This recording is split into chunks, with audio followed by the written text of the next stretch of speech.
Same దేశంలో ఉన్నటువంటి పరిస్థితి తెలంగాణ రాష్ట్రంలో ఉంది. ఇక్కడ తెలంగాణ రాష్ట్రంలో బీసీలకు నిరుద్యోగులకు అనేకమైనటువంటి అన్యాయాలు జరుగుతూ ఉంటే TV9 ఛానల్ ఎవరిది? రామేశ్వరరావుది. రామేశ్వరరావు వయా మోడీ, మళ్ళా ఇదే మోడీ కథ. NTV ఛానల్ ఉంది. NTV ఛానల్ ఎవరిది? ఇదే నరేంద్ర చౌదరిది.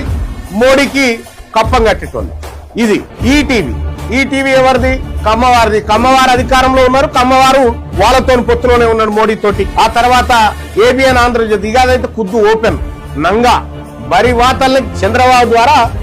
చంద్రబాబు ఎన్ని రోజులు వాళ్ళతో సోపతుంటే అన్ని రోజులు వాళ్ళతో ఉంటాడు. వాళ్ళని ఆయన నిడిచిపెట్టగా ఈయన నిడిచిపెడతాడు. P6 ఛానల్ ఉంది. P6 ఛానల్ మీ అందరికీ ఎరికే. ఆయన దాని ఓనర్ ఎటు మారితే దీని మూవ్మెంట్ అటు మారుతా ఉంటుంది. ఇంకోటి జీ తెలుగు.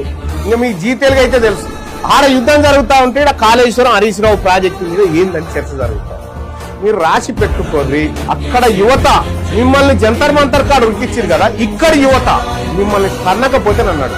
ఎందుకంటే ప్రజా ఆకాంక్షలకు భిన్నంగా ప్రజల విద్యార్థుల వీళ్ళ సమస్యలు పట్టించుకోకుండా మీరు మీ సొంత ఎజెండాలతోటి ఇక్కడ ప్రభుత్వం ఇచ్చే రాయితీలతో ప్రజల పన్నులతో అడ్వర్టైజ్మెంట్ తీసుకుంటామంటే మిమ్మల్ని దన్నే రోజులు తప్పకుండా వస్తాయి. దానికి తీర్మార్మలన్న నాయకత్వం వహిస్తాం. మీరేం వరి కాకుండా తప్పకుండా అవుతుంది ఆ పని.